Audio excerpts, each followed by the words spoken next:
Coming out of COVID last lockdown, so this was 2020, the first COVID lockdown, we really were inspired to leverage video and make video equitable. And we did some research, kind of like a literature review, and we found populations lacking technology access tend to be from the same populations that are experiencing the worst health outcomes. It was very apparent that being in Mangakino, we are different. We're often forgotten, and accessing services for us can be problematic. In our health, we're part of the Lakes District Health Board. With our regional government, we're under Taupo District Health, and we're under Environment Waikato.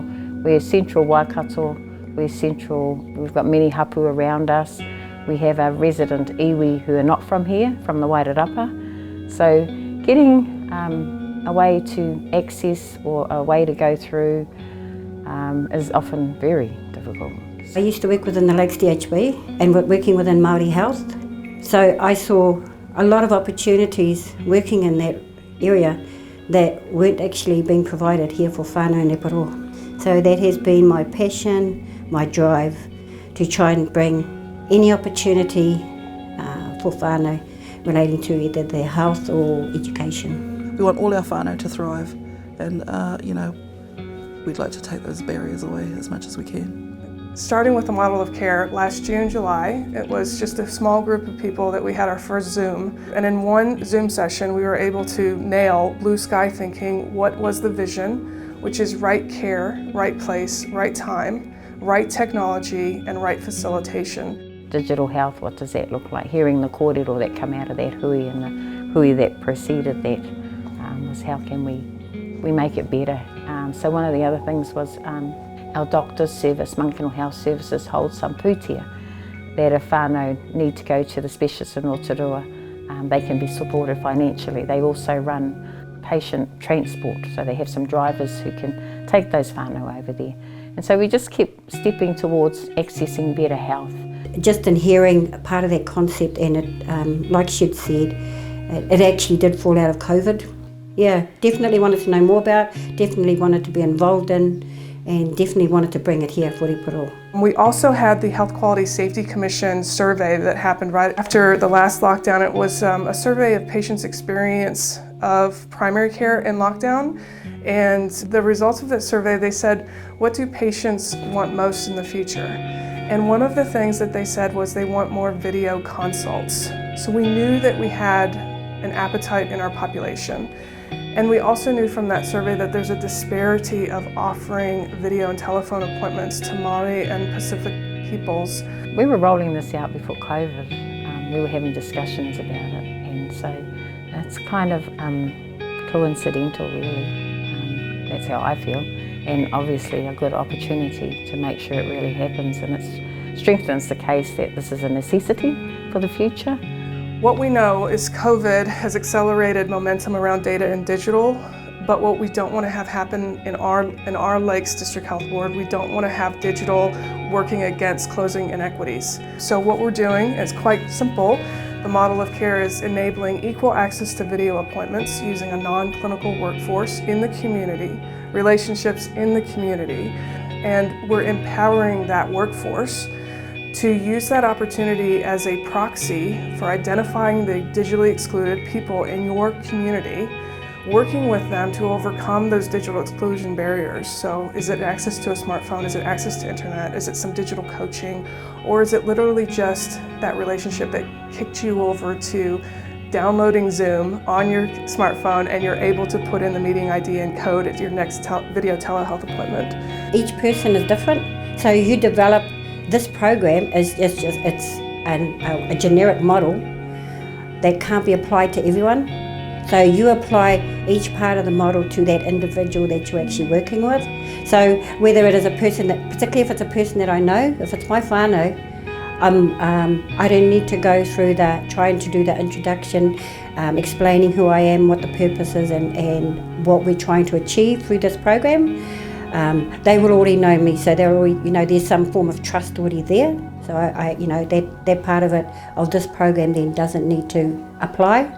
For me, this program is about having that option available for whānau and for families to actually have a specialist appointment in their home or in a place that they feel comfortable in, and also being inclusive of family, to be with them during their consultation, to be involved, as opposed to it being happening in a clinical setting in a hospital or that sort of setting where sometimes you don't always tell the truth in front of a clinician. You'll always just say what you think what they want to hear you say. And a lot of times they'll go home and they're grumbling because they didn't understand, or they didn't get their point across, or the clinician wasn't listening to them. The model of care is really quite simple. Is a clinician has offered a video appointment. The client consents to that video appointment. They desire that video appointment, but they do not have access to a digital device, the technology, or the confidence, the self-efficacy. And so the clinician or their bookings teams, a scheduler, they will submit an e-referral into our hub. We have a digital hub called Pokapu o te Taiwhenua hub. We get all these e-referrals in, and what we do is we match out into the community to facilitate equal access to that video appointment. Transportation is a huge issue for some of our whānau, especially our kaumatua. Even health issues could be, you're just not feeling well, you're not up to travelling. But yeah, transportation is definitely the biggest issue that's affecting our whānau. The benefit also to me too for the whānau was not having to travel to town for doing a 10-minute consult, having to travel 30-40 minutes one way, and then having to travel back for 30-40 minutes just for a 10-minute. A young mum who has a child that needs to go to their hospital appointment in Rotorua for 5 minutes, but I've got all my other tamariki that I need to organise for the day. I'm going to have to take them out of school. Maybe there's not the putia there to go to the appointment, and it's actually a really big deal. Making a decision about what am I going to do, you know. My kids, my tamariki come first. I want them to have their appointment, but I just don't have the means to do it. I've got two roles that I'm employed in. One's whānau ora. I work under Te Arawa Whānau Ora as a paiarahi, and I've had that role for 7 years. And the other one that came about a couple of years ago was health coaching under Te Arawa Whānau Ora. And so I often meet with whānau who do a lot of do not attends, a lot of DNAs.